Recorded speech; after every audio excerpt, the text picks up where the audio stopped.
this from my Secret Santa. Oh my God. It's literally the exact same ergonomic mouse that I have. Yeah, I'm crazy about it. I'm so happy. Thrilled, actually. That's insane. Yeah. So how did they know that you wanted to copy me exactly? We get in our Secret Santa, you get to make a little wish list of things. And I put that. You as just one put of a the series things. of things that I own, so you could kind of feel like I was around still. Sure, that's it. Actually, I'm pretty sure that's exactly what happened.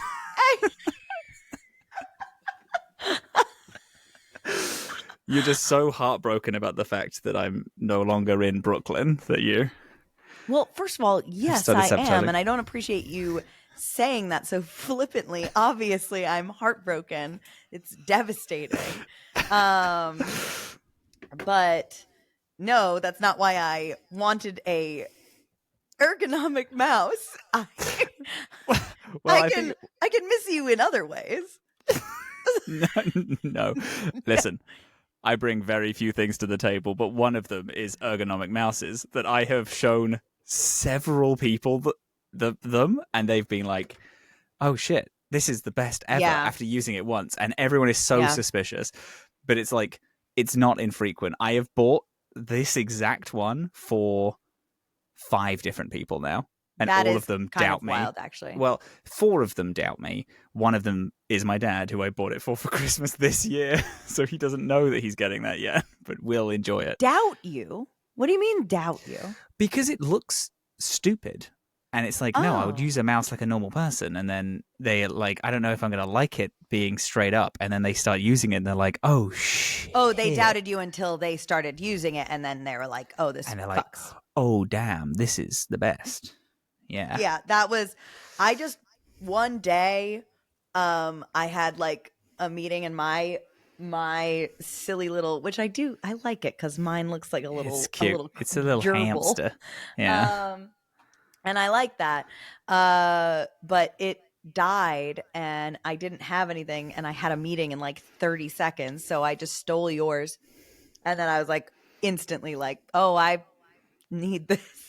It's good, I want this so bad. Yeah. Yeah, it's really strong. Yeah. Mm-hmm. Yeah. No, and this then is one of my other colleagues got me this cute little glass. That is cute. It's jar nice to drink out of. I like it. Yeah, I like it. My cousin got me this today. Yeah, this is the coolest thing I've ever seen. This is so sweet. Winnie the Pooh, 1950s copy of Winnie the Pooh. Because God, I told them cute. the reason why I go by Robin is because of Christopher Robin from Winnie the Pooh. Yeah. And then Megan was like, I can't call you Robin in front of your parents. So I just want to know that I see you, and it hurts me that I can't do it. So So this is the gift: is an original copy of Winnie the Pooh. Love her. I love her. It's God. truly, I immediately, tears hit me like a truck instantly. Yeah, it was crazy. I can't. One of the greatest even people I've imagine. ever was met. Emotional just reading the texts about it. Yeah. Oh God, love her. Truly an outstanding woman. What an absolute winner. Yeah. So I'm getting emotional about that. I'm going to bring it home. I'm going to get it framed, I think. So I can get a nice little original, maybe it's not original, but it's 1950s. It's fucking it's very old. vintage. It's very classic. Yeah. Yeah. Of Winnie the Pooh. A little Christopher Robin in it. That's cute. Is that just what happens in England? Do you just walk around and original versions of classic literature are just strewn about the streets? She went to Portobello Market in London, which is not close to us. So she did go hunting for it. Went to a place, like an old vintage store in a vintage market to get it. So, but yeah, that happens. Happens a lot. It actually. does seem like that's what the vibe of. Yeah, absolutely it is. No, they're wonderful. And then we've been drinking espresso martinis all night, but they're espresso martinis from a can because my dad bought 15 of them. Still drinking the canned? My dad bought so many of them, and they all suck. Yeah. So I love this because I saw you take a sip from the first one and visibly wince. And then every night since, you've been like, you know what I'm up to? Drinking one of those I'm gonna have fucking one of those god-awful fucking espresso martinis. shit espresso martinis. And this is this is the realest I've ever been on this podcast. I'm scared this is going to make me not like espresso martinis anymore, which is my favorite drink of all time. Is an espresso martini. And what if I start getting sense memory to bad espresso martinis? To the bad ones. I have like such an easy way for this to all end. You just don't have kill them myself. anymore. I kill myself. That's it. Yeah, that's it. That's it. And then you won't have to confront this any longer. Thank God. I'd way rather. No, it's like when people try to get you to quit smoking cigarettes by making you smoke a whole pack back to back. Yeah. Like you'll hate it so much that you'll just never. Yeah. And then they get addicted to smoking and they're confused And as then to how that happens. they're like, I've never smoked before. Why would you make me do this? I smoked one cigarette and didn't like it because cigarettes aren't nice. Yeah. Hmm. They're nice to us now because both of us smoke. But when you have your first, yeah. Yeah. But we only smoke for the aesthetic. We only smoke when Elliot is standing within 5 feet of us. And then we're like, can we bum a cigarette off you? And he's like, yeah, I fucking guess. Yeah. You know, he started buying packs for us. So he has a my God. pack so we can Being bum our cigarettes. friend is truly a taxing experience. We are leeches. We're parasites on other people's lives. Disgusting. We find people that we like. We slowly absorb their energy whilst talking to each other and then go to them for like, hey, have you got a cigarette? Hey, have you got a drink? Oh my God. Well, that I don't accept. No, we're good and beautiful friends. I know, but we are leeches about Elliot's cigarettes, and that we is are leeches a about the problem. cigarettes. That's the only thing that we're leeches about. We're good in other contexts because we throw the parties, and that's the payoff. Oh, sure. Yeah. If Yes. you come to our party, you have to bring a cigarette. Bring cigarettes each for us. to but only if you smoke us. and you already have them. Like, I don't want you buying a whole thing for us. Oh yeah. Of course, obviously. Those canned espresso martinis are hidden. Are hidden? Hidden. Oh, we're hidden? No, I've only had like 2 today. Okay. They have like, I swear to God, they have 0 caffeine and 0 alcohol in them. They just they have They're just 100% chemical. bad taste. Yeah. They're just chemical water. Yeah. Yeah. It's just evil drinks. Anyway. Mm-hmm. Hello, beautiful people. My name is Robin. I have completed 2 Dragon Age games and almost 3. Exciting. Like, very exciting. And I'm Dillin. I've played all the Dragon Age games a million times. No, sorry. The first 3 Dragon Age games a million times. There we go. There it is. This is Dorkspawn. Dorkspawn. A show where we play Dragon Age like a bloody book club. Today we're doing the Dragon Age Inquisition DLC, the Jaws of Hakkon. Jaws of Hakkon. Which is cool. It's interesting because last week we did the Descent, which is a bad DLC. Arguably, one of the worst in the series, I would say. I might push for the worst in the series. I really can't argue with you. Because the thing is that Felicia Day's Big Day Out is bad, but Felicia Day's Big Day Out was so full of good bits. Yeah, because it's Felicia Day's Big Day Out was at least fun. It was fun. It had all of the courtyard shit was great. It had unique mechanics with the like sneaking around. Yeah. It has good staying power because the amount of times that we've referenced Felicia Day in the show afterwards is phenomenal. Yeah, exactly. It's Jaws of Hakkon has really. a really good story and then dog shit everything else. I would say The Descent, you mean? Yes, sorry. I would say this is almost flipped. I do think the story is good, but I think the experience of this DLC is really good because it's just the game again. It's just the game, but again. Yes. This doesn't feel like we're going on one extra long adventure. You do fully unlock like a new part of the world. Just like you do anytime you unlock, like, the Emerald Graves, or um, Hmm. the Frostback Basin is just another area on the map that you unlock. And then it's sort of like another place where you can interact with as much or as little as you want to, as long as it has a couple main quests for you to tackle. And what we go here for is, so the Inquisition discovers the last known location of the former Inquisitor, the first Inquisitor, Inquisitor Ameridan. Hmm. And you learn that his body was never recovered from this place. And we don't know where he disappeared to, why he never came back, Yeah, um, what really happened to him at what all? really happened. So it seems like, and this is why, because you can play this DLC any time you want to. I had a really hard time starting this DLC because I didn't get when it began, because I'd already started it when I was playing Inquisition, because I unlocked the Frostback Basin. I Oh, you hadn't gone did. there, but I unlocked it. And then so I was like, oh, okay, so it's in the Frostback Basin. So then I went to there and I was walking Ah, around and I was speaking to people and I was like, I mean, they're talking about the Jaws of Hakkon and there's a lot of Avar here, but I don't see any quest line that says the Jaws of Hakkon. I don't see anything like with it, and I was really sure. confused. And then I was texting you, and you were like, "Oh, it's the whole area is it? Yeah, the It's whole area is everything the there." Jaws of I was Hakkon. like, Yeah. "Oh, okay, um, Yeah. yeah, So, I that's why I like to do it after the main quest. It feels like such a thing where it's like, okay, like, what is the Inquisition's purpose now? Who the fuck knows? Our purpose, we came together as an organization literally to kill this guy Corypheus and close the hole in this guy. We did that. Um mm, so maybe now our mission is to figure out what happened to the first Inquisition. Why did it end? Why what happened to them? And like, maybe that's gonna help me to figure out what the fuck my purpose is anymore. mm-hmm, Um at least that's Boss's kind of mindset, because Boss is like, this is the most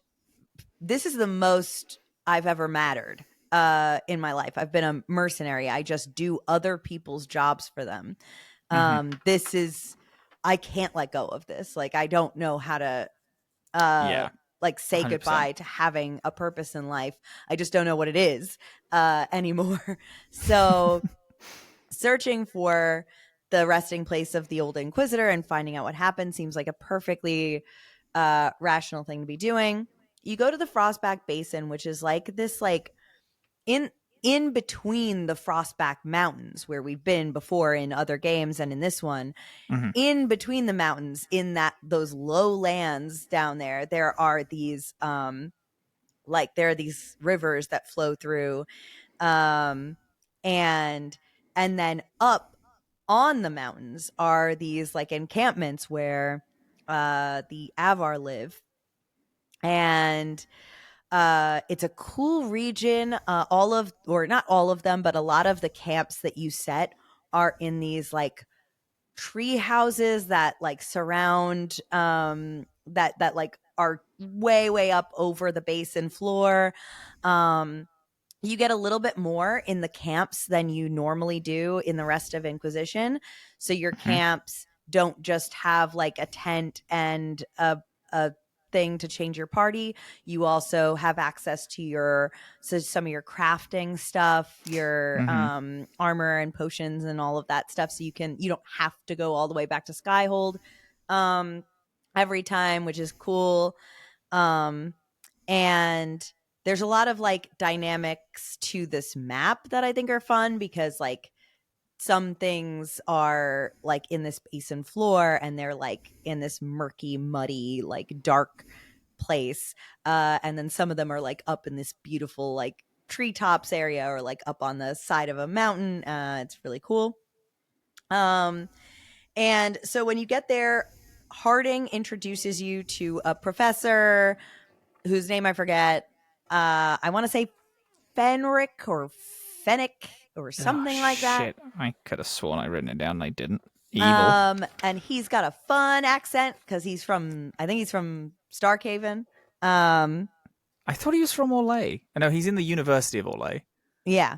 Yeah. Uh, and he tells you he's been studying this. And so they tell you a couple of things. One, there is a camp of Avar who are friendly to us, who have shown us no hostility, but there are cult Avar called the Hakkonites who are extraordinarily hostile and will attack you on sight, and they're all along the river basin.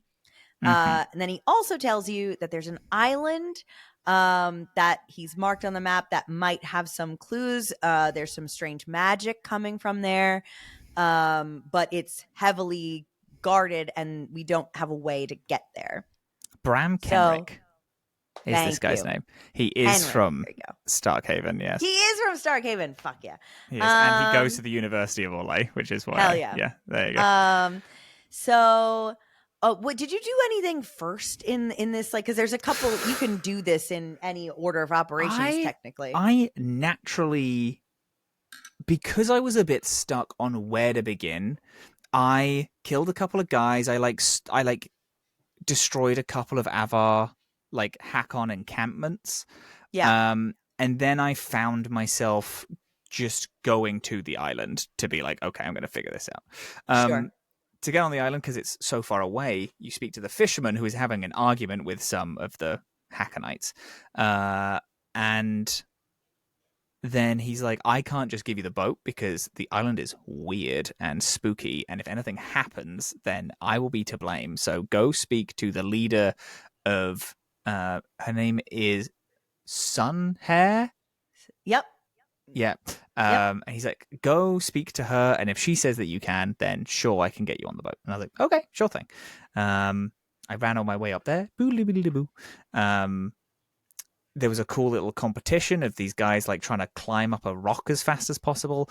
And then I was Yeah. like, the fuck's going on with these guys? And then they're like, well, there was like a dispute, and Yeah. whoever gets up the rock faster is the winner. Which I of think said is fun. dispute. They're like, if there's not a clear right person, that's how you solve disputes. If Yeah, just a weird physical challenge that I will pick in the moment.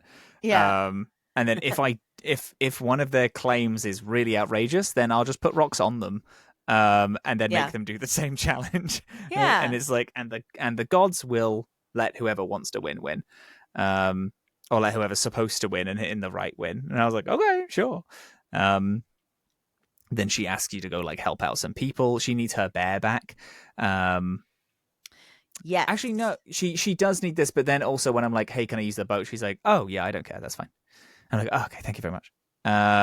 But before I did that, I did the arena, which I thought was really fun. I love a game with an arena. I did the little combat fighting arena, which means I need to do a small. Also, who did you bring? Well, so when you get to the Avar hold, and you meet Thane Sunhair, and you start meeting all these people, she explains that the Hakkonites are a thorn in their side as well. These cultists. So like the Avar, which we've met earlier in the game, and we kind of have an awareness of this, is that they are like a polytheistic society. They have like the god of this, that, and the other. They have different gods to worship for different things. The Hakkonites only worship Hakkon, who is the god of war, and so all they care about is war, fighting, and basically taking things over. And she explains to you that like this pops up every couple of 100 years in their history, like where some people like just justify their bloodlust by claiming that it's Hakkon God's is the will like or only whatever. god. Yeah. Very, very Yahweh coded. And they and so, but she's like, but we can't help you because that would be declaring war, like within our clans to any other like Hakkonite worshippers that exist anywhere would come and seek revenge on us for basically betraying like our own people. So we can't help you, It's but not even sorry, Hakkonites, we right? get It's it. literally any Avar. She's like, Yeah, all of them will come for me, it, not just Hakkonites. that's true. Because it would be a big betrayal. But she's like, but you know what? If you are trustworthy enough, maybe we might just take that risk anyway. So then it's Mm, like, okay, you have to like try to do things to gain favor with the hold. And one of those things you can do is that arena that you mentioned. You can prove yourself in battle. There's also like, and this is a fun way to like kind of introduce you to the lore they've written about this group of people and their rituals and stuff. We find a hunter whose leg is broken, and his mm, father has just passed, I believe, and he's supposed to bring a sacrifice for the funeral in order to like inherit his title, and send his father off in the correct way, but he can't do it because his leg is broken. mhm, But you found out that the hold is not allowed to turn away any gift from a stranger. So mm. you can do it, and they would have to accept it on your behalf, and his father would get his resting rights. Um, and so then we go and we kill fade touched creatures, which are really cool and they're really big. They're just like bigger, glowy, tougher versions of other animals that we fought throughout the game, like wyverns and spiders and shit. Um, and they're pretty tough. And then you can hand that over. You have the choice to just hand it over and let them do the rites, or you can give the gift to the son and let him give it, although it comes with less approval from the clan because you're kind of like they can tell that you're sort of like manipulating their rules, but you do Yeah. make that one kid pretty happy. There's also a researcher, or not a researcher, just someone who's going to go give a gift to the shrine, and you can go but she's been gone for a really long time, so you have to go find her, and she's fighting some weird Yeah. wyvern little beasts. And then you help walk her up a mountain. Oh wait, no, that's someone else. There is someone Yeah. who has gone to a shrine, and you have to like scope them out, because you have to like go to these like big stone faces and find her like climbing equipment. You go all the way up, and then you find her, you help her fight a thing, and she's like, oh, thank you. And then she says like that she worships spirits and possibly demons, and is like, hey, can I say your name in this for a blessing? Yeah. um Did and you let her? Helwyn at the minute, who is like, actually, fuck every god, I actually hate all of them, and my elven heritage is destroyed anyway because my ex wrecked it for me, so fuck it. Yeah. Sure, yeah, do it. Which Vivienne and Cassandra, the two people who I brought with me, did not like at all. And then I got a blessing from this demon. Yeah. I don't know what it Boss said did, no. but Boss was like, "No, thank you. You say your prayer though." yeah. Yeah. And then I waited around for her to do it. Helwyn is crashing out a little bit. Yeah.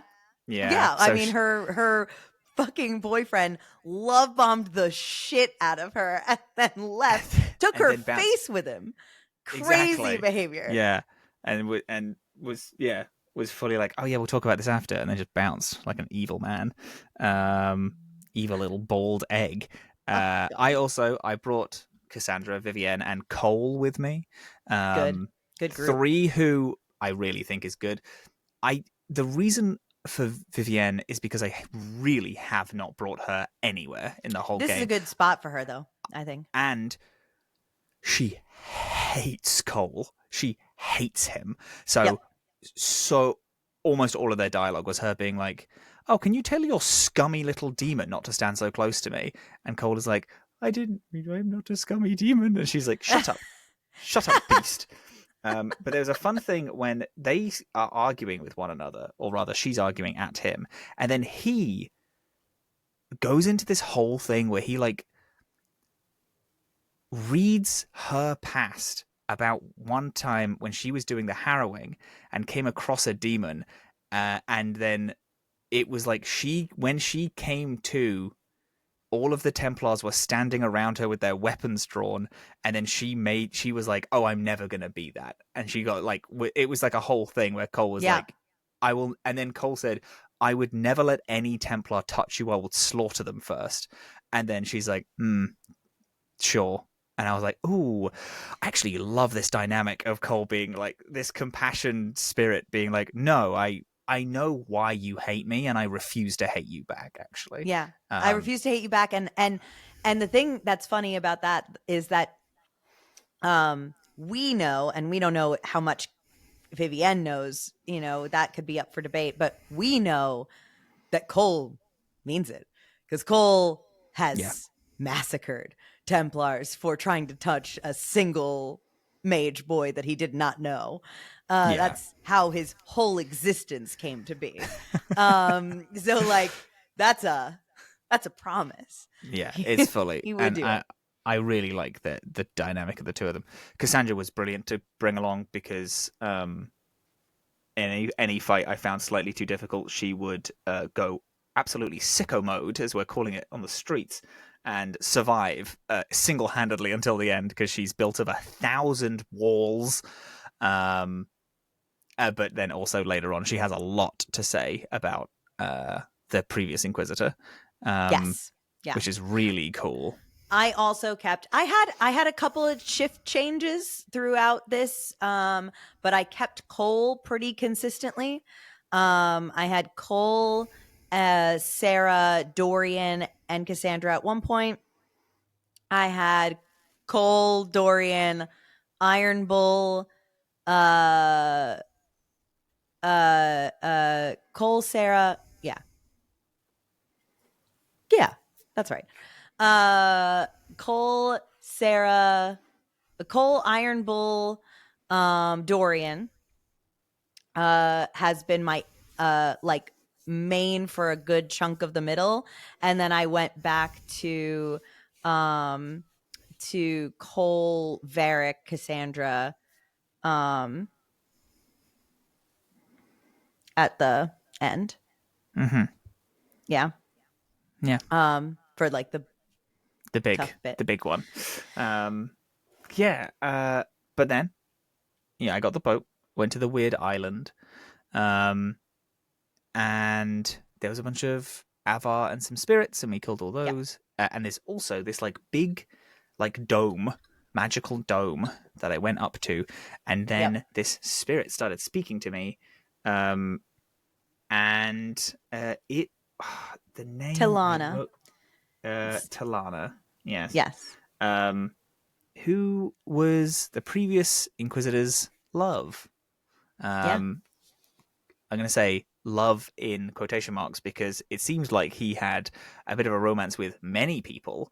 I feel like his little gang of people that he traveled with, they were like a polycule in my mind. Oh, so disagree. Him and Talana are like a magical couple, to the point where, okay, I have a lot of feelings about this. I have Cole Okay. with me when I go to the island always, because Yeah. Cole has a read on uh the situation. The Mm-hmm. only other person who can have this special read on this situation is Solus, if you play before the end of the main campaign. Mm-hmm. um but um this is not actually Talana's voice. It's a spirit that has stuck around here for 100 years just to keep her last wishes alive, because she asked this spirit to do so before she died. She was reaching out to be like, I want like to tell like something. I want Mm-hmm. like to be remembered. And so this spirit just stayed here, and stuck around holding on to this random woman's last memory for 100 years so that they could say it to someone before finally going to rest somewhere. And we find out that the Inquisitor Ameridan basically didn't tell Talana about the last mission he was going on because he knew it would be too dangerous, and he knew that the likelihood was that they weren't going to make it. And so he didn't tell her, and he just left her there, wondering like if he was going to Mm. come back. Um, and she leaves some things there for you. You get like the next kind of piece of this ongoing puzzle. Um, and uh, and then when you leave, obviously you're also attacked by more of the Hakkonites when you try to go, and that's fine. And you unlock a new thing, a new ability that you My get. favorite ability My that I've favorite gotten ability. in ages. So fucking good. So good. Any projectile is bounced back at the enemy. It's great. It's the fucking best. Especially, and what they do in this is they give you a lot of people to just projectile you in this. They have a lot of mages. There's a lot of archers, and you just pop it and you stay inside of the circle, and then you, especially as an archer, oh boy. I mean, Oh I yeah. imagine as a mage, it's also delicious. Yeah, as a mage it's great.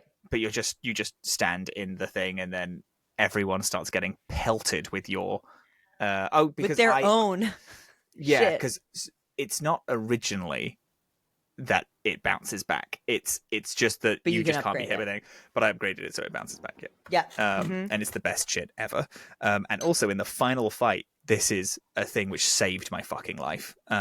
This is a great ability, and I will say, kind of made me be like, oh my god, are we going to find like a cool new Inquisitor abilities in this? Because this is like the first thing I did, and then we only got this, which is fine and grand. However, I would have liked the other DLC that we've played to give us like a really unique ability, because I think that's a really cool way to have like a, I know that's why I said it, because I'm imagining Trespasser does have this. Oh yeah. Yeah. Um, Yep. Also, mechanics talk. Hello, everyone. I took away Fallout Plan. I moved my slow aim back, which is the one where if you do it as the opening shot, you do like 300% more damage or whatever. If the enemy is like above whatever health. But then I removed that and I put that as poisoned weapons because I upgrade my poisoning a lot. And I switched my ultimate from the one where it summons two more of you to, so you essentially shoot 3 times, like every arrow 3 times for like 10 seconds. Yeah. I switched it back to the original thing because the original like area of effect slows everyone down and does damage. It's just so perfect as an Oh, it's ability. good. Yeah. It's like I've seen people do cool shit. I've seen the thing where you can like teleport around and do like fun, cool abilities, and you could do everything. No, I want to. If my alt being like hold everyone there and do a fuckload of damage as I also pepper spray them with a bunch of area of effect things. It's peak. It's the best shit ever. So that's Robin's mechanic talk. Thank you so much for being here. That's good. I'm gonna have a good mechanic talk for final fight, because something fucking Huge. epic and cinematic happened to me in that final fight. Love it. That was very, that like just couldn't have happened without the specific like mechanical Setup that you makeup had. of the group. Great. Um, And it's just really quickly going back. So I love, as I said before, I love arenas in yeah. games because an arena tells me that you have faith in your combat system to be interesting enough to just do that for a bit, just fight for a bit. And it's like Oblivion, which is my favorite Elder Scrolls game, has a great arena mode, and admittedly the arena mode in it is not super fun, but the story is really good in it, and I love an arena. Final Fantasy 7 has a brilliant arena. Final Fantasy 10 has a brilliant arena. And this one, it's pretty short. It's only 3 fights, and they're all pretty easy. But I do like an arena. I do like people who are confident in their system to be like, combat is interesting enough for you to just do combat for a little bit. Well, and this too, there's a difference because, like, okay, thinking back to the last time we had a true arena is Origins in Orzammar. You get to go and do that arena. That's true. Which is fun. But this also has the added bonus of it being like an interesting terrain where there are like little kind of cliffs and things to hide behind and like things to get leverage on. And so it's got like the fight is good, but then also there's a terrain aspect and there's some different like dynamics to the fight that are just fun to engage with. Mhm. Which I like a lot. And you also have to prove yourself in order to even get into the arena, and you have to Yeah, bring an offering and stuff. And there's have just to like a do a lot of requisition. that. The hold does actually, you mentioned it briefly, but like the hold is missing their hold beast. Their hold beast has gone missing, and we Big old even bear. hear there is a Hackonite in that first scene when we enter. There's a Hackonite talking to Thane Sunhair, and is like kind of being like, your hold is doing well. I assume that your hold beast must be doing well, I hope. And like is being like kind of shady and like throwing a little Hmm. bit of dirt around. And she's like, something's fucked up with my hold beast. I don't like the smell of it. uh and so kind of sends you also on this like optional mission to search for the hold I beast, didn't which know I that was optional. I thought you had to do that because after I got it, she was like, "Oh yeah, we can join you in this fight now because it's proven that they are bad." And think then that if you you get the option gain to the hold's trust, you can, without that, which I think you can do. I you can think, do because I don't have yeah, hold approval, but I did get the bear back. I got like 4 of the yeah, 5 things, and I just like I was yeah, like, I need to finish this today, and I was like, yeah, yeah, yeah, I can't be bothered to be playing this all day. yeah. Yeah. But that's interesting because so searching for the hold bear, you go down into the depths of the basin floor, and this place is like super. It's super dark. It's super overgrown. It's super murky and muddy, and there. I don't know if you found this. This is also a completely optional side quest where you find, like, if you find one of them, then you get like put on this quest where you find like in a little cage of sticks is a skull suspended over the river basin. And if you find one, it's like, hey, let's look for some more of these and figure out what the fuck is going on here. And Mm, it's right around where the bear is located when you find it. sure. Um, and if you find all of them, you can bring that back to the hold. But also while you're there, you like look around and you find, first of all, there are these fucking Avar Hackonites fucking everywhere. Every 10 minutes they Everywhere. come walking in, and they half of them have that fucking guy who just does that swinging move every 10 minutes that kills me And instantly. I that hate that. turns coal into paste. Yeah, He I know this. turns poor Cole into paste. Yeah. Just literally turns him into a mush on the floor. Turns him into the um, creature from "I have no mouth yet I must scream" every single time he yeah. comes in. Yeah.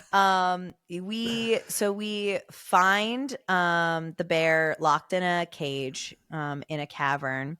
There's also some treasure there. But you set the hold beast free. Um, which is very funny. There's like a little exchange with Thane Sunhair where you're like, okay, yeah, I'll absolutely do this for you. So like the bear's friendly, and she's like, oh, I didn't say that, but like, but like, I mean, it could be. just do it anyway. It's a Um, bear.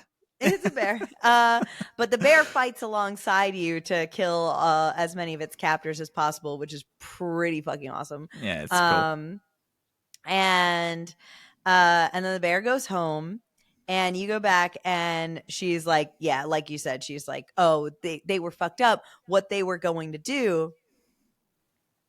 Um, so also then you bring the ritual, you bring to the augur, who is like the head mage of all of the Avar clan. And the augur isn't just a mage. The augur is um like uh like a mage who is like the advisor to the Thane as well, and like Mm. teaches all of the other mages. So it's like maybe like if the best equivalent to be like something like what Vivienne is, where she's like a mage of the court. Mm-hmm. But the augur also does something different than any other mage anywhere in Thedas that we've ever met, and just regularly summons spirits to chat with them and like see what they're up to, and Mm. brings them right to the edge of the veil to like get word from them, and then easily passes them by, which is like, I mean, from everything that we hear about how fucking dangerous it is to be a mage because spirits will at any time just jump into your skin and take you over, is pretty crazy that like this I mean, guy is just like, it's a here. thing that like Solus talks about almost doing. I mean, he just Yeah. regularly like projects himself into the Fade and like wanders around. But then we later find out that he's a literal god. So the fact that this guy is just doing Yeah. it and it's like, yeah, it's Yeah. fine. It's like, And oh, he says something that I think is so interesting to you. And he says that the spirits talk about you like a lantern in the dark, because from their perspective, the way that we see spirits, like when the spirits come through and they turn into demons, they take a shape. But when we see them pressed across the veil, they just look like these sort of amorphous humanoid, like shades mm-hmm. of green. And he explains that to them, we also look like sort of amorphous, like footprints in the, in the ether. Sort Mm-hmm. of like in that one Doctor Who episode where the Cybermen are like, are like pushing us. And everybody Yeah. thinks that they're ghosts. But uh, but he says that you, the Inquisitor, you look like this beacon, this lantern. All they see is the light from your hand, and they Mm. see it as you move around, and they talk about you and spread this rumor. And you're like, so every spirit and demon in the Fade knows where I am Knows the and yeah. can see me at all times. Cool, love Cool, that. huge. Love learning that piece of information. Um, and so basically you learn that their ritual that they were going to do to the bear, is they were going to use the bear as a sacrifice, and they were going to use it to summon the spirit of Hakkon Mm-hmm. um, into one of them, and like Them, bring yeah. Hakkon back, is what they're planning to do. Yeah, Hakkon, who we find. Oh no, yeah, because you said is a god of war, The but god is of like, war. yeah, is like because this whole time it's kind of like, oh yeah, it's like it's like one of these lesser gods or whatever. But yeah, we find out that it's like, no, it's full big guy, Big the big one. god. Yeah, Um because it's also referenced the Hala god. Glay, it yes. begins with G, like an elven Gillenan. god. Gillenan is because you find shrines with Yeah. Tevinter and also elven shit kind of. Oh, not to you do find Cuz there's that Tevinter ruins around it, but yeah. Yeah, so that's the next step after we find the island, because then Kenrick is like, "Hey, okay, oh my god, you just blew my mind about Tilana. Oh, I also found this ruin. Let's go there and Mm-hmm. study that." Um and you meet him there, and this is where you find that Tilana uh and Ameridan um were working together, and that they had rituals to each other's gods, that they were fully working together and worshiping their gods together, and built a shrine in which their two gods were being represented, and like had flowers planted and things like that matched the like Tevinter gods and the elven gods Mm. in the same place, which like is groundbreaking because of like how much animosity there is, and how much like between these two pantheons, that you're not allowed Nowadays, yeah, to because do it that. was Yeah. this event took place 800 years ago. It's Um, 800. Yeah. yeah. Yeah. so yeah, there is like, we know there's so much shit that happened since then, but at this point, and even back then, it's like it was pretty crazy that they were just freely like with each other, pretty radical. But yeah, it's definitely like oh yeah, this just doesn't happen anymore, and it's so crazy that it happens that it's completely out of theory that Yeah. people did this. I Yeah, was yelled at for a nun for sleeping with a man from Tevinter. I yeah, was I was confronted in my own home uh yeah, about it. Um so it's definitely been um it's definitely just like an interesting there is piece a of lot of history. weird, interesting things that happen with in terms of spirits Mm. to in this game, because there is a trail that you can search because someone's like, oh, this one soldier is missing. Can you go find them? And then you find like This is one of my tens and favorite tens little of bits. dead uh Not Hakkonites, just like, dead, dead and petrified. yeah, Like they are like frozen charred, in time. yeah, like charred with like fire and shit. And then every single time I was walking past, Cassandra's like, there's no fucking way that one person did this. This is truly, like, at Yeah. first she's like, oh wow, that's fucking impressive. They held off like 3 people, and then you find like over the course of 15 more, she's like, this didn't happen actually. There's no way this is one person, because Yeah. this is insane that someone's able to do this amount of damage and still be walking up and alive. And you find them, and it turns out that the body was a mage, and then was it that the person Her died? her lover, her lover or her best friend, and I think it's a little ambiguous as to what they are, got killed by one of the Hakkonites. And and in like her absolute like rage and grief invited a spirit in that promised to help kill Yeah, them all. and it's like, because they're a big thing is that they're wielding a sword. They're just like a normal, like, they're like, oh, I kind of was a mage, but now I have a sword, and I've been doing this with the sword. And it's like, oh, you're a knight enchanter. You've kind of like accidentally become a Yeah. sword wielding, not a knight enchanter. That's what Vivienne is, arcane warrior, Yeah. um, and is now like wielding both sword and flame in the cool, which is the coolest aesthetic ever Yeah. to be doing. Yeah, and that was so sick. And So you have a choice with that one. What'd you do? I let him go. I'm like, Me hell yeah, too. baby. And I was like, go on, off you pop. Go Yeah. live your best. Like, hey, take down as many as you can.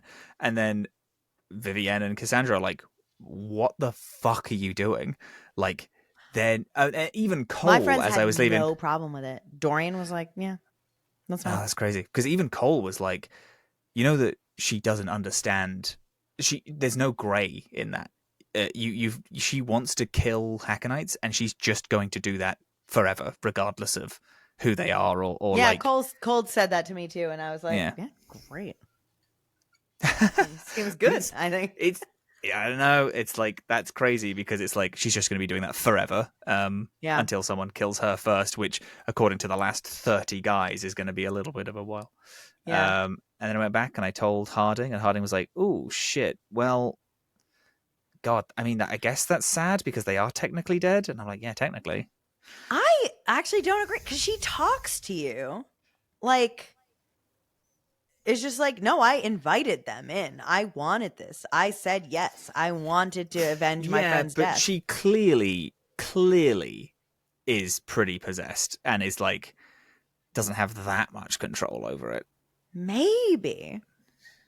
I don't know. Uh, It seems like because we've seen possession before over the course of 3 games. We've seen possession, and possession looks like you have zero autonomy. Possession looks like you are turned into an I abomination guess. instantly. Yeah. And this seemed to It me seems a a little little bit like different. it seems a little bit like a win, but like, in whereas Win is like, oh, I have the spirit of this like big healing thing and I'm dying. Exactly. This It is seems like like, a win I'm to a me. little bit like, I'm a spirit, but of pure violence and rage. Mm-hmm. Yeah. But it's like, yeah, I guess I'm fine. But it's still like, eventually she's gonna lose it. I Yeah. felt. It's like if she dies, then there is just going to be a hyper powerful demon just roaming around, and it's like, all right, well, I'll catch it when you die, I guess. Yeah. I'll come back eventually. Speaking of which, I would love to know if Wynn's dead. I have to imagine she is. She is. She has a canon death day. She does? Yep. Um, Is it at the end of Origins? she canonically dies. After I do this, because I know this because I think I googled what happens to her. Yeah, I don't remember if we're told about it, but I guess we must be. She dies in Dragon Age Asunder. Huh. Okay. Yeah, she dies transferring the spirit that kept her alive into someone else. That's good. That's a good ending for her. Yeah. Yeah. And then her son becomes her old job. Wow, this is fun. Asunder seems cool. It takes place in Kirkwall, but fucking Evangeline Wynn and Shale are all there. Yeah. That's fucking awesome. We're gonna actually. read it. We'll read it. Yeah, we'll read it. That looks awesome. Is that the one with Cole? Is that the one with Cole? Maybe. Wow, it Might has be. great Enchanter Fiona in here. Oh my god. Yeah. I'm gonna start reading this. That's really cool. Yeah. So, so we unlock all of that. We learn about that temple, those two that temple with the two shrines. That leads us to where we think the final resting place of Ameridan might be, and it's guarded so heavily by these Hakkonites, and we need their help to the friendly Avar to get us in there. And they agree to help us because we've done all of this stuff for them, and we've proven that the Hakkonites are completely hostile, and they figure that they're going to be forgiven for it. It's going to be fine. Also, I don't want to walk away from her. Thane Sunhair tells us the story of how why she has that name, and it's because she was locked in battle with someone. An archer lit her hair on fire with a flaming arrow, and she was like, if I move from this position, I'm gonna die. I'm just gonna let it happen. And then all of her hair is like in flame as she's fighting this one person, and then everyone is like, holy shit. Yeah. She's actually insane. Yeah. Yeah.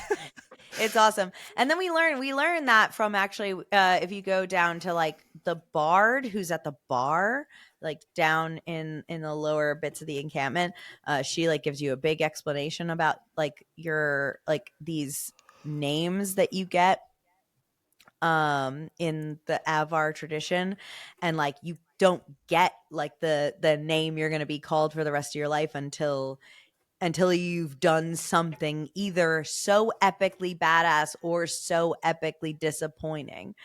And she tells you that her father's was like, I don't know, something about like hide being like thick as a hide or something like that, because he was super stubborn and like never gave up an argument or whatever. So like you could get this name and it could be really bad. Or it could be really badass like Sunhair. So we break in to here, to this place where we think Ameridan's final resting place is. And this is an interesting little journey because immediately right off the bat, every companion is like, it's fucking cold in here. And there's ice all over the walls and it's like really, really cold. And there's like one fire pit nearby. And if you step more than 5 feet away from it, you now have a new bar to keep track of that is keeping track of how close to death you are from freezing. And I love it because at first you're like, oh, this is interesting. But there's like a flame like every, 20, 30 feet. It never really, like for the beginning part of this, like even if you explore every hallway and like go get every piece of loot, like you're never away from a flame long enough to feel any damage from it. And it's like, okay, that's interesting, but like it's not, I'm not actually in danger. And as we start going like deeper and deeper into these caverns, we're unlocking some runes and we're getting some loot. And we now start hearing like the rituals start to take place where this guy is starting to summon the god Hakkon. Um and the ritual is ongoing, and it gets like louder and more intense as we go in, and we keep lighting these flames and like staying close to them or whatever. And then we reach like the ritual site in the center here, and there are multiple of these braziers lit with all this fire, and there's a ton of enemies. Like some of them are doing the ritual and some of them are just there fighting us. And it's a brutal fucking fight, and it is part one of the like a brutal fucking fight, because you Yeah. fight like a ton of these enemies. You have to stay close to the fire, or it starts ticking down. There are a ton of these uh uh great axe wielding guys who are just so brutal. um and it is like it's truly like I finish that fight with like 2 health potions left usually. Mm-hmm. And then the guy who was doing the ritual, who was summoning Hakkon into himself, uh the ritual then ends and he starts fighting you, and he's fucked up. Yeah, he's like a full revenant, is like teleporting around and is huge and shit. Like, yeah. And he can freeze you, and he's like And then the lower health he gets, he starts blowing out the uh braziers. yeah.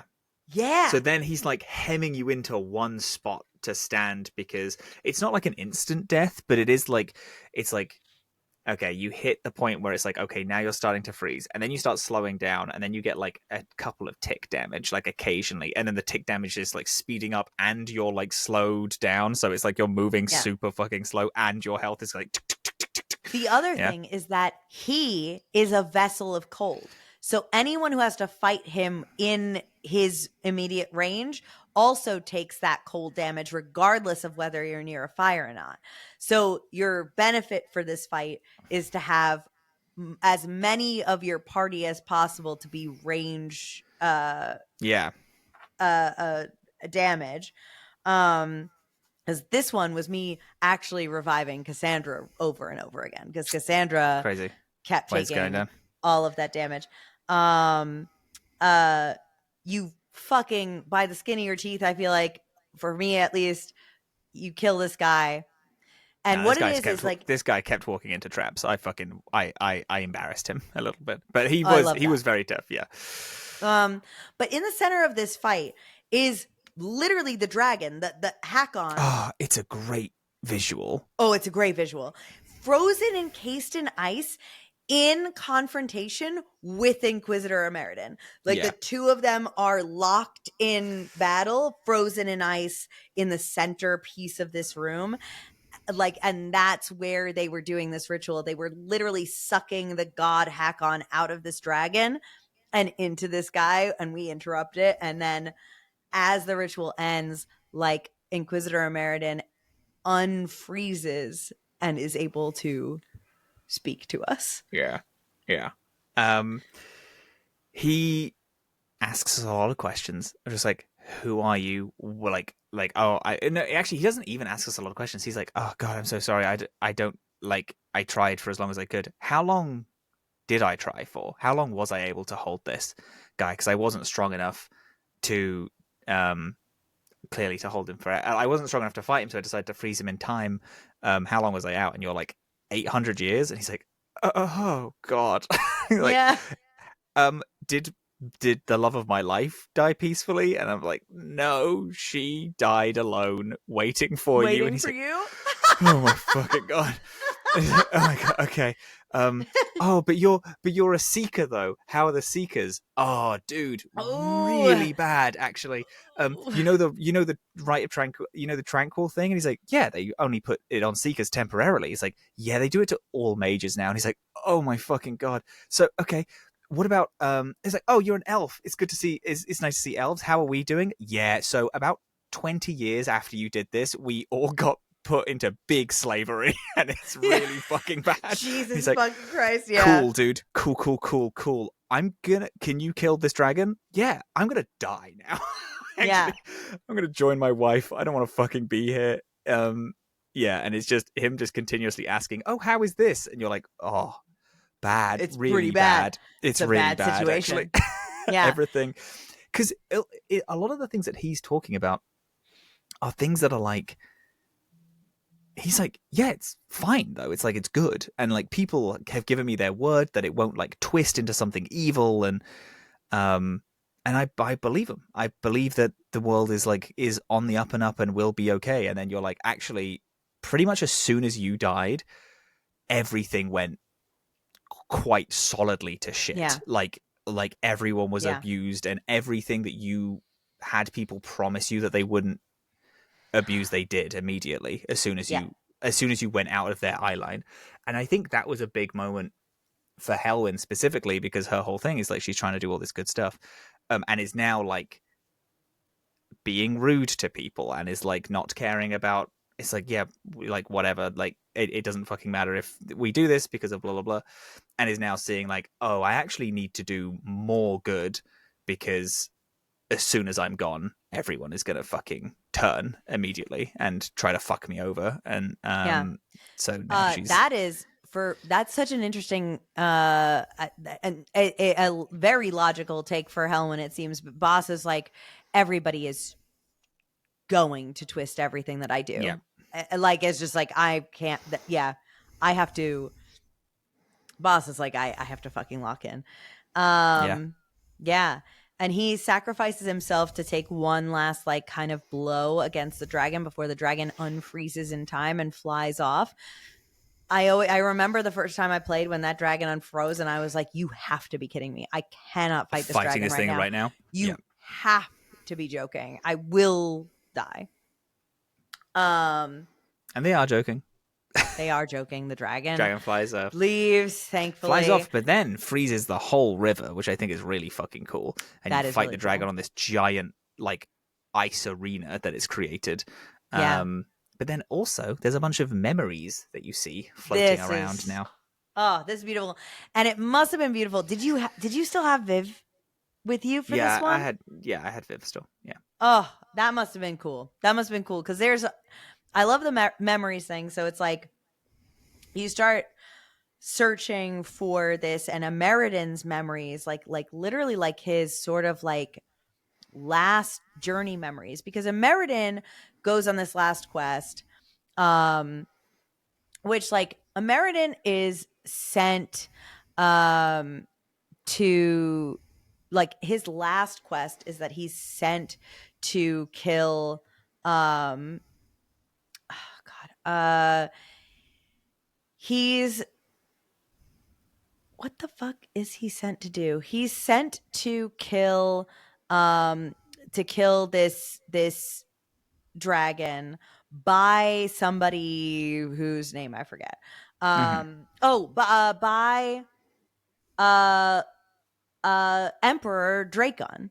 Um Mm-hmm. and it was kept a secret because the emperor didn't want anybody to know about this problem, because the second blight was about to happen. Yes. Yes. And so Ameridan was going on this quest, kind of like in secret, even though he was someone that the people knew as a hero. This was something that no one knew what he was doing, and this is why like this end to him is kind of like not something that was known. um and so he knew it was possibly his last quest, and so these last memories of him are him like kind of reminiscing about everything that he's been through together with these people that have been by his side. And so we like hear him talk about them bickering, and about them like hating each other, and about them questioning him, and about them not trusting each other, and all of these kinds of things that we've obviously seen our Inquisitor go through in the same way. Um,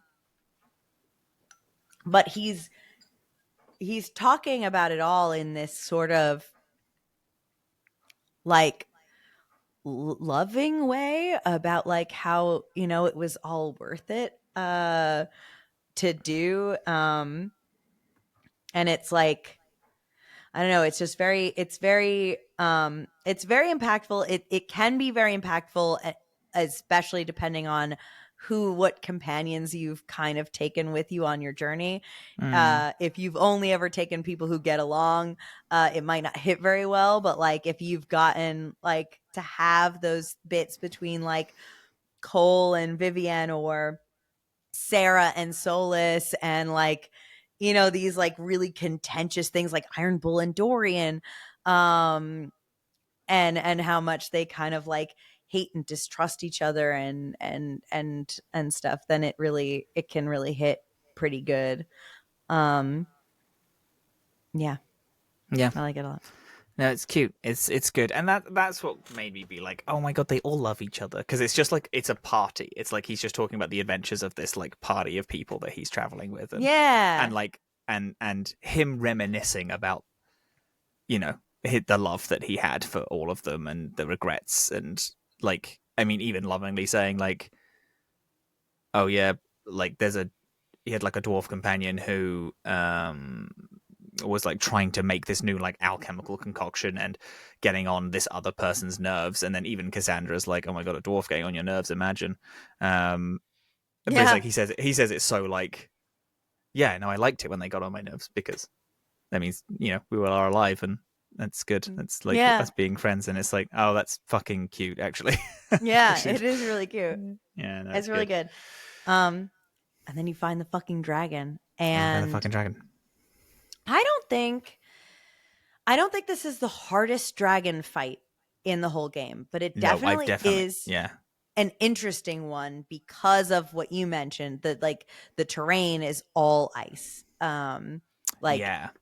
and that is very, And a thing that I think is really cool is that this dragon, unlike I fought one other dragon in this game, and it was the one on that fucking island in the Storm Coast, I think. ooh, oh, that is a tough Um, dragon, yeah, I think. who was really hard, and I would say harder than this. But also, I was way lower level, and now I'm like touching max. Also, crazily, um, the Descent is a meat grinder. I leveled up once, and this one isn't a meat grinder. I leveled up like 4 times in it. Yeah, They really juice you up with experience, which thank God. yeah, But uh, a thing that I think which I thought was interesting is that this dragon does a lot of ranged attacks, like small spitballs, but they give you the shield at the beginning of this whole mission, which deflects every thing that this whole phase, this like ranged yeah, attack phase. And I would like shoot up this shield, and I have literally my favorite ability in the game, which is the further away I am, the more damage this thing does. And then also if I'm more than like 900 foot, oh no, 300 foot away, it does like 900% more damage. So yeah, I'm like fucking digging into this thing. And I just like pop this shield, and then it's like trying to hit me from far away, and I'm like, haha, storytelling means that you can't do this, because I got given a thing to fight specifically you by the love of this guy's life. Yeah. yeah. Tell me your beautiful story about how you killed it, because you were so So excited about yeah, it. so the dragon actually, I is not. I meant to say it's actually my big moment, because the dragon fight is great and it's pretty epic, but I did pretty well in it, and I don't really think I had any cinematic moments in the dragon fight. Um, it's the Revenant of Gerd Mm-hmm. Harrofson is his name. Very good. The guy that you fight who is summoning Hakkon right before you wake up. Um, Ameridan. So what I had Dorian, Cole, Cassandra. That was my final crew. And we were holding together by the skin of our teeth. Mm. Thank God we had Cole wearing Kitty's collar, so Cole would Just pop bouncing back up back every 100% time of the that time. he died, like, or at least a percentage of the time. Um, and Dorian um, has uh, the same ability that I have, but I never use this one because so like the Inquisitor, you get your like your max ability, you have your focus ability. You will unlock a focus ability in your skill tree, which for me is the necromancy one, is the time one, where it slows down time for you and your companions, for all of your enemies, but not for you and your Yeah. companions. Um, and Dorian has that same one. I never use it because if my focus is high, I have the rift ability, and the rift ability is always better than that. Just the best. Yeah. So because it just freezes them and does max damage Shit to them tons over of and over damage. again. Yeah. Um, so I never use that ability, even though I do have access to it. So we're fighting. We're down to the just Gerd Harrison, the Revenant, by himself. His archers are gone, but he's kicking our asses. We're out of health potions. I've revived Cassandra a million times. I've revived Cole a million times. I should have had an archer instead of Cole for this fight. I had learned. Um, and we're barely there, and he's finally getting low, but like we have one brazier left. Um, and it's really looking fucking grim. And then he does his teleport move and hits me and takes me out, Boss the Inquisitor. Uh, Dorian on also low health with pretty much nothing left. Um, uh, and Cole and Cassandra also at like pretty minimal health. Mm. Everybody's got their bloody avatars in the top left corner. And I switch. So like um Inquisitor dies, Dorian has a spell on me that when I die, I stay up as a spirit for a few extra seconds so I can keep casting spells. Yeah. Instead of continuing to man myself, because if I would die and drop, I would have switched to Cassandra, who was in direct combat with the guy, Mm-hmm. because she was next on my list. I let myself go on autopilot, switched to Dorian, moved Dorian to be right next to the Inquisitor. As soon as the Inquisitor dropped, Dorian dropped the time shield, so that the time Huge. shield went up over just the two of us, and Dorian could revive the Inquisitor while Cassandra and Cole both wailed on this guy. The two of them both die. As the time shield drops, Dorian and the Inquisitor pop back up together with the time shield drop and deliver the last like 6 blows to the guy to Oh, take him out fuck yes. together. That actually is so hot. It That's was stupid. really hot. It was That's fucking really awesome. epic. Like just to use like this spell. Also, your companions won't, unless you change their directives in the settings, they won't automatically use focus abilities. So you Yeah. have to man them in order to Mm-hmm. do it. So Dorian would not never used this ability when we have been playing this Yeah. game. So like in the narrative, this has been like it makes it seem like, it made it seem to me in the moment like this time In this spell, moment of desperation. which like also is a part of Dorian's story. His teacher used time magic to do all this evil shit.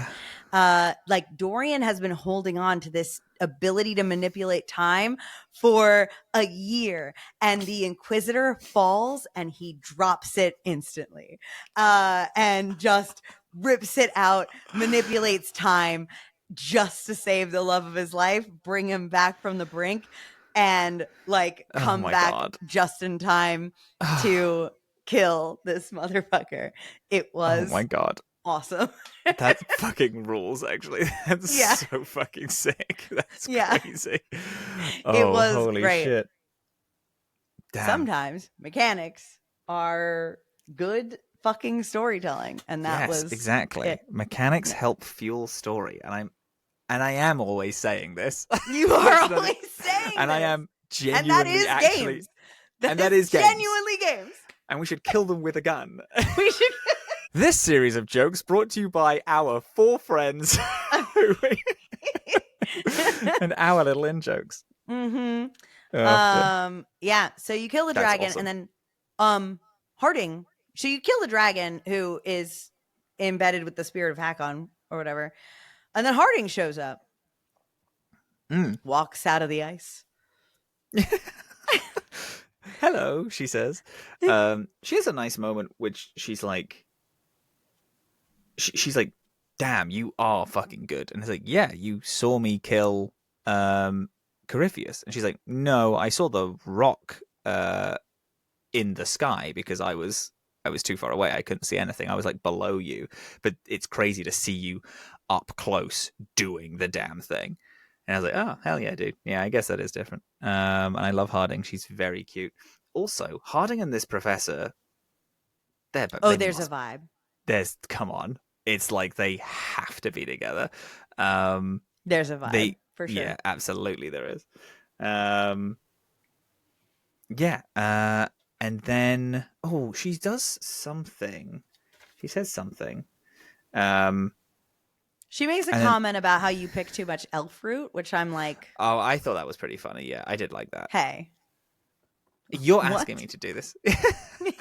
Yeah, I thought it was a cute comment. It is.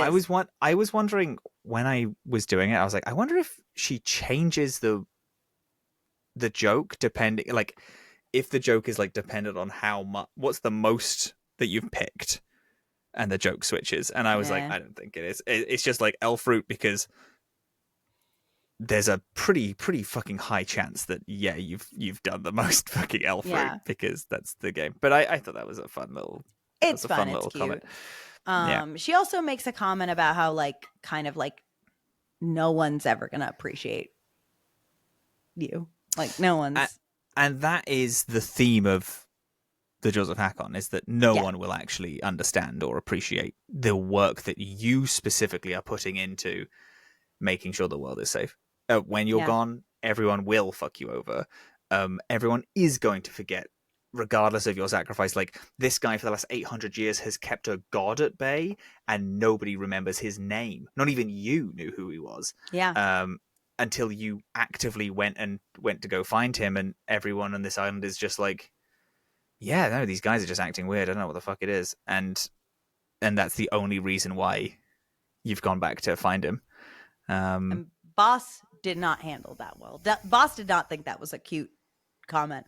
Boss is like, I don't accept that. Boss is kind of entering a pretty rough area of his narrative. Where he is not having a good time. I don't know. I didn't really get the option, but I do think that Helwyn is like, is just like, yeah, probably. Like, things and time is, that feels right. Is weird like that, and people will forget, but we kind of got to do what we got to do now. And that feels hope right. Is the only thing that we can do. Is try and hope. I had a nice moment with Cassandra, who's again my favorite character in this game. But during the elf thing, because I was, during speaking to the previous Inquisitor, because then he was like, "Oh my god, I can't believe the Seekers have gone all evil," and I'm like, "Cassandra's trying," and she's like, "I am." I just thought that was cute. She's like, "No, I'm trying. I don't want them to go evil again." I just think she's great. I really like her. Yeah, she's great. Had a really lot of very good bonding time with Vivienne, who I think is the least written character of this. Of this game, which is unfortunate. She's a very fascinating character who is underserved by the writing team. Yeah, I know we've already talked about this, but it is. I think this DLC made it more upsetting with how much she was doing. Like, she has a lot of interesting things to say, and I think it's because because when a character, I've experienced this with Blackwall. I had Blackwall with me every single mission because I thought he was the coolest guy ever. As soon as he stopped responding to me in story, I just dropped him immediately because what's the fucking point? Like I don't want to have you Right. here. Why? And Vivienne bounces 25% of the way through the game, like has nothing interesting to say so fast. As soon as you get to Skyhold, you do one mission with her and then she's like just a ghost basically. So walking around with her, hearing her talk to Cole, I'm like, damn, you have so much to say and do and so many opinions on things that I think are really interesting, like her Yeah. hatred of Cole, but then the conversation that Cole and her have where Cole's like, you're just projecting because you're horrified that you're going to be me one day. And that's a very scary thought. So you're just pushing me away. And I was like, oh my God, this is so delicious. Like I need her to have more of a bit in this story. And it kind of bummed me out a little because she has some interesting things here because she talks about the circles with the previous Inquisitor because the previous Inquisitor is like, hey, so are mages loved still? And then she's like, no, actually, they are in jail, basically. Yeah. And just a lot of things that I thought was cool. And Cole is my boy still. I love him very much. Yeah. And Love he Cole. just kills it. This whole DLC. Oh, this is like his arena. Yeah, Yeah, I love a bringing lot to do Cole with here. spirits and regret and high Mm-hmm. emotions and shit. And then he just is constantly killing the game, which is a thing that he does on pretty much every mission. It's like I think Cole is one of the characters that you can bring everywhere, and he will always have an insight that you cannot get from any other character. He's Um, so interesting. He's so fascinating. yeah, And I love him so much. Yeah, I truly, do you I know think he's the do you know? best. And do you know what? This is so fucking off topic, but it's still about Cole. Cole is who I wished Anders was in 2. Mm-hmm. Yeah. Much like how Varric is a replay of Orgrin, I think that Cole is a replay of Anders. Like Like a better version, like this done they like, correctly. yeah, they Yeah. were like, okay, what didn't work about the angle that we were trying to hit? Let's try to hit it slightly better. It's like they had Justice, one of the best, still to Justice this fucked. day, Justice was well done. and When they then they did it put with him into. Anders, it didn't hit the same. And then they were like, why didn't this work? Like, what was it about the dynamic of having a spirit in someone that was interesting? And why why was this a little weaker? And then they put Cole into the mix, and Cole became then like that's it, what it is. That's Yeah. he's one of the best companions because he's able to give that And insight in a he's way that able to Anders wasn't also able to. exactly, and he's able to show because Cole is at odds. Anders, we don't get a sense that him and Justice are at odds until the very, very, very end.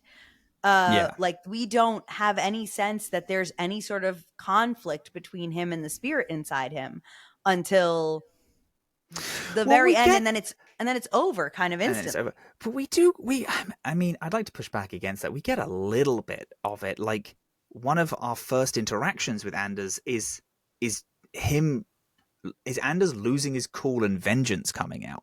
Like that's a really interesting, cool moment of Anders being like, yeah, I'm like I have to keep a level head, or literally a spirit of death and vengeance comes out and tries to kill everyone around me. And that's really cool. But it's mission 1, end of game. In between, it's like this just nothing in it. Yeah, exactly. Yeah, And yeah, and it's a shame because it's a big waste of 2 huge characters. It's weirdly a waste of Justice and a waste of Anders. exactly. Two huge, very interesting characters. Absolutely. Very interesting characters with very big stories. Yeah. Yeah. And Cole is just very given all of the energy that that kind of interesting dynamic deserves. Yeah, I agree. Yeah. So it's a thing which I do really like about this franchise is that when they get a dynamic of a companion wrong, they do just do it again. Instead of being like, oh man, Oh, we'll never try that again. Yeah. such wasted potential on this arc. They're like, no, we're just going to try again. We really wanted the best friend dwarf, and it's like, oh, we kind of fucked that up. Let's just do it again. And then they nail it, and it's like, we really wanted this like a companion who's morally questionable who takes on a spirit and then is possessed by them, and then they kind of let us down a little bit, and they're like, let's just do that again. Yeah. So I hope that, I know the Veilguard's already out, and we should really know. I don't know fuck all about the No, characters if they I've go to bed or really anything. stayed very spoiler free. Truly, it's actually, remarkable. Actually, it freaks me out a little bit because I'm like, I mean, is this commenting on the game at all? That it's like, no, I I'm haven't seen scrolling anything. past things. I'm showing I have- self restraint. I scroll past things. I have a lot of words muted. Is the thing. Yeah. Yeah. And But I hope that I there's a see stuff character all the who- time, and I scroll past it like with iron willpower. We only have 2 weeks. I know. New year, baby. Because next episode of Dorkspawn is us talking about fucking Trespasser. And I want to say preemptively, Trevor Morris did an excellent job with the base game. Trevor Morris put his whole fucking pussy into the Trespasser DLC soundtrack. He whipped it out. For that fucking DLC soundtrack. And I cannot wait to be immersed in that soundtrack. Again, I'm so fucking excited. I have now, it's a little scary. I have the highest expectations I've had for most experiences going into this, because this isn't just like people say that this is the real end of this game. People say that this is the best DLC to ever exist, and this is like one of the best.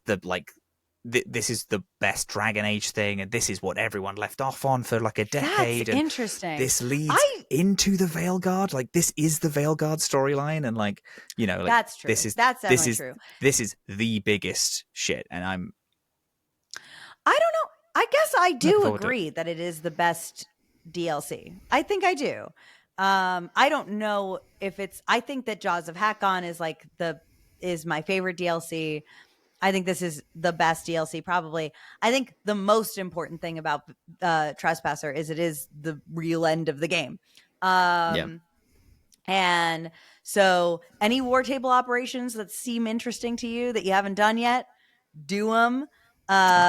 Make sure that you do any like little side quests that seem interesting to you, because once you start Trespasser, you cannot go back to the war table. You cannot go back to any other part of Thetis. You are just locked into the true end of the game. I am really excited. I have a tiny little prediction about Helwyn for Trespasser that I'm really curious about, just based on who she is and where she's gone throughout this game. She's had a bit of a villainous streak toward this end from being portrayed and left she's crashing truly out. Yeah. Well, she's just been left really alone in this whole thing, and like her whole thing was being not wanting any of this and really trying to hand it off on a lot of people. And then Solus was like consistently there, and then he was like, actually, by the way, you're a slave and you look stupid, and I'm gonna take a thing which means a lot to you, and then I'm gonna walk away and then never look back again. And she's like, oh, cool. And then I guess then started speaking to Cassandra. Now her and Cassandra are like best mates, and now she has a support system, and she's gonna go figure out what the fuck is happening next. Yeah. I think she had a bad time, but now she's back good. And even Helwyn crashing out is still like, yeah, I'll help. I'll just be a little snippy about it. Like, she's not evil or mean anymore. Like, she's still fine. That I don't get. From her. Yeah, for because sure. because she is still like, you have to help as many people as possible. She's still a good person. Anyway. Yeah. Amazing. Perfect. I'm excited for that prediction. Everyone get your bingo sheets ready. I imagine that we are going to be ticking off a lot of things. Yeah. A lot of things. I can imagine next week is going to be fucking long. I think I'm going to cry a little bit, actually. It is the 20th of December. Merry Christmas for anyone who celebrates. Oh, yeah. That's right. 20th. Happy holidays. Yeah. 27th. Also, I think Christmas Day is first day of Hanukkah, too, this year. So happy Hanukkah. Oh my God. Happy Hanukkah. Yeah, I'm free on the 27th. Okay, good. So we are gonna, because I was like, oh, I mean, should we delay a little bit to be in person for the end of fucking Inquisition?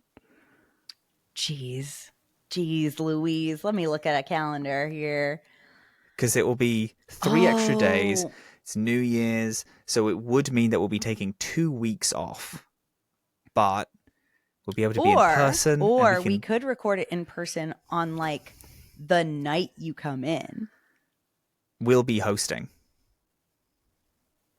Yes. We will have people staying We'll with be us. hosting the The world's funniest most. people in the world. Yeah, but We could people do a who 2.5 hour episode where we're constantly interrupted by Grace and Amelia. saying, "Stop recording your stupid show and come hang out with us." This is, I know you're saying this, but like it's selling it to me as an idea. I I'm kind of thinking, yeah, we do. Okay. Keep an eye on the fucking socials, because I guess you'll figure out what we're doing, because we might get back and the vibes are like, Grace is too annoying, we can't do this shit, or Grace is just annoying enough where it's very funny. Where it's Um, perfect. if anyone is a fan of Unprepared Casters, which you should be, because I was just on the most recent You arc, should be. and Dylan's been on too, and we just did a whole week in North Carolina filming a bunch of shit. But they have a show on their Patreon called UCHQ, and it was Haley and Grace, and they were talking about how Grace was having the worst moment because she was told to be quiet for 2 hours. For 2 hours. And me and Dylan were trying to babysit her, and she was the most annoying woman in the world. And I literally it's tough for me to say that I've loved someone more than I love Grace. She's just my perfect. God, she's just so excellent. Literally the little sister. She's the best person in the world. Anyway, so we'll be seeing if we're going to continue to silence Grace. Yeah, which I hope we do. Yeah. But regardless, hey, come around the war table. Come around the war table with us. Yeah. Come around. Stand around, everyone. Beg on your knees. Beg that we succeed. For we have seen the throne of the gods. And it is empty. Perfect. All right. I'll see you guys in the future at some point.